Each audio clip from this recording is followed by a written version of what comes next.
In this video, I'm going to share with you how I turned my gazebo into a SpookEasy Lounge using staples, glue guns, and the Dollar Tree, and a lot of creativity. Do you want to join me for this project? I dare you to join me for this SpookEasy Lounge tutorial. Let's jump into this project right now. And just so you know, I totally fogged up my neighborhood trying to create this fog effect. So you ready? Okay, now that was totally fun. We're using Arrow Tool Group tools to do this project, which they are sponsoring this. Thank you guys. And I'm using my T301 stapler. I hung fabric, I hung lights, I did everything to this gazebo. And I don't think it would have been possible without my T301. I also used my laser engraver. So you'll get to see that full tutorial. I used my glue guns in order to adhere the lights. And this was such a fun project. But I'll tell you, one of my favorite parts of this project was the creativity and upcycling things, especially these table runners from the Dollar Tree. Hello. I mean, lace with scalloped edges and sewing them together and making curtains. Guys, stick around for this project because you're going to get to see all the things that I did to create this SpookEasy Lounge for my backyard for Halloween. So let's get started. Now, you may have remembered that I created these DIY gazebo screens to keep the bugs out. And a lot of you had great feedback, like you can keep the birds out, you can put this on your patio. There's so many wonderful ideas people had come up with. You can find that tutorial down below. But I wanted to make sure that I can continue to use this into the fall. So I took some measurements again, making sure that I've got enough materials like lights and fabric and all of those things. Here's a tip. Make sure that you're getting lights that you can change for the season. These are only Halloween lights. And I'm using my multi-stapler here from Arrow Tool Group. What I love about this is that not only can I use heavy duty staples, but I can use the rounded crown staples that come in the pack. This is what you want to use when you're putting up your holiday lights. You do not want to cut into those wires. Those low voltage wires are very sensitive. So if you cut into it, guess what's going to happen? You're going to go to plug your lights in and they're not going to come on because you cut into the wire. Now ask me how I know. I won't tell you that story, but it happened to me. You're going to probably put a staple, I would say probably every foot to a foot and a half. It doesn't have to be every single light. Just make sure that, again, you have your lights turned on, plugged in, so that if you do hit something, you'll know sooner rather than later. Again, ask me how I know. So I did lights on the interior and on the post. So I wanted to get those lights up and then go make my sign, my SpookEasy sign. And I'm going to be using my xTool for this, my laser engraver. I love this thing because I can get real creative with this and it doesn't rely on me using a jigsaw or something that's going to take a long time or not look as good as what a laser engraver would look. But I noticed that some of my letters didn't cut all the way through, and I think it was something with the settings. I'm still kind of new at using laser engravers, but I used my Arrow utility knife just to score those, and then I was ready to move on to the next step, which was painting. But I decided that I was going to get a little creative with these eyes that I got from the Dollar Tree. So I cut the little plastic cornea off of the eye and used my laser engraver to cut around. And then it just peeled right off. And so you'll see in just a moment how I'm going to use those. But the next part was to spray paint this. So I used black flat spray paint. I did 2 coats, let that dry. And then it was time to move on to the other things that I was going to cut out on the laser engraver, which is the mirror acrylic. But I had to first measure where it was going to be placed, right? Because I wanted to add some spider webs and some other little flourishes. So this is mirror acrylic. It's actually masked, so you can't see the mirror, which you'll see in just a moment. But again, this does an amazing job, and I was able to put a lot of detail into this sign that normally I would not have been able to do. This is why I think everybody should have a laser engraver and, of course, Arrow tools to help you do it. I'm using my mini glue gun and I'm taking blocks of the frosted acrylic.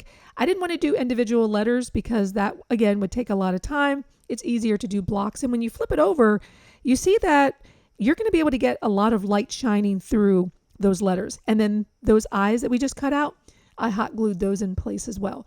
Now I had some scrap materials in my garage. So I cut out a piece of material for the back. I spray painted it, had some trim. Oh my gosh, I had trim in my garage.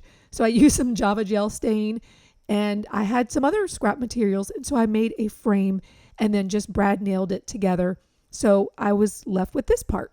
And I struggled a little bit with where to put the controller. So I decided to do the bottom of the light up sign, and then just took a brad point tip, made a hole, put the wires through there with a little bit of Velcro. And of course, my Arrow T25 crown staples that I already used for the lighting. I'm going to use that for this low voltage as well, because I want to make sure that I don't have wires sticking off of the frame. And I decided not to put it on the back, because if I ever wanted to mount this on the wall, I didn't want a big controller box to be making it not sit flush against the wall.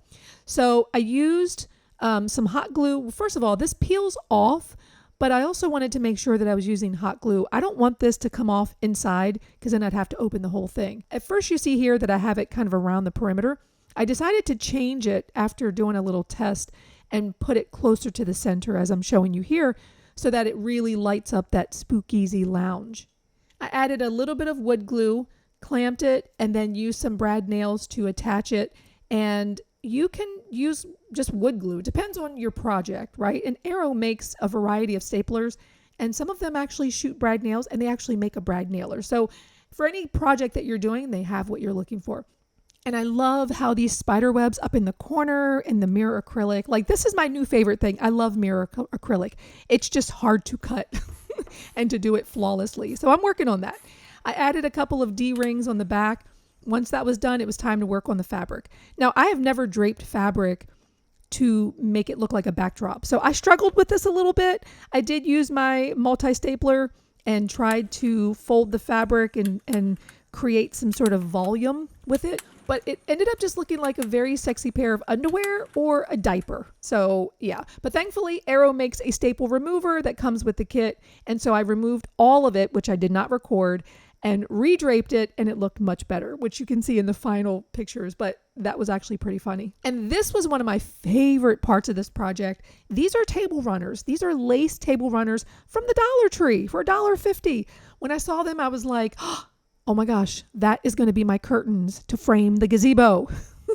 So I used my scissors to remove all of the tags, and the scalloped edges were amazing, because what I discovered is when I put them together, they made this cool little pattern on the fabric. Here's the thing, if you're a sewer and you're sewing something like this, I've never really sewn lace before, anything this thin. You have to make sure that you're not pulling on the fabric, because it will bunch up. And so I did have a problem with the first one, but then I changed to a walking foot. If you don't have a walking foot, don't worry. You may not even know what in the world a walking foot is, but it helps to evenly make the fabric go through the machine so you don't get all those bunches. Moving on. So you see here that I'm trying to evenly distribute the curtain, and I don't want to, I don't want to have one part be too gaping, and I just sort of folded it on itself and tried to create some sort of ruffles.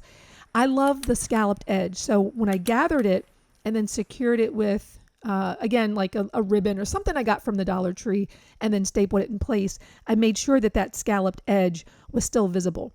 I overlapped it at the top and did the same on the other side, again, evenly working the fabric. And don't worry about seeing the staples at the top. This isn't like an upholstery project where you need to cover the staples.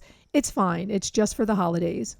And I also wanted the fabric to be inexpensive that I used on the pillow and on the cushion. So I used inexpensive velvet that I got from Amazon, covered them up. And guess what? These are placemats from the Dollar Tree, and I hot glued them to the little stools that were already in the gazebo so that they weren't just these glaring white stools sitting there. And I also had used some of the ribbon from the Dollar Tree with a little bit of hot glue to cover that up as well. So let's take a look at what my gazebo used to look like, and then I cleaned it up, and then I did the gazebo screens, and then this is what it looks like now. I freaking love this project. I never thought that I enjoyed decorating for the holidays, but I think I do. And you notice that those red curtains behind there, they don't necessarily look like a big giant red diaper anymore. I think they look a little better. All the decor that you see here is from the Dollar Tree, and this is from Amazon, like $20. And of course, you have to do fog. You got to do fog. It's not Halloween, without fog. And yes, I did smoke up my neighborhood with the fog machine, but I don't think they knew it was me, and it was actually kind of fun. So if you enjoyed this project, give it a thumbs up. If you want to know more about the tools and materials that I use and how much this actually costs, go to the blog post for more information and go to arrowtoolgroup.com to get all the tools that you need for your next project.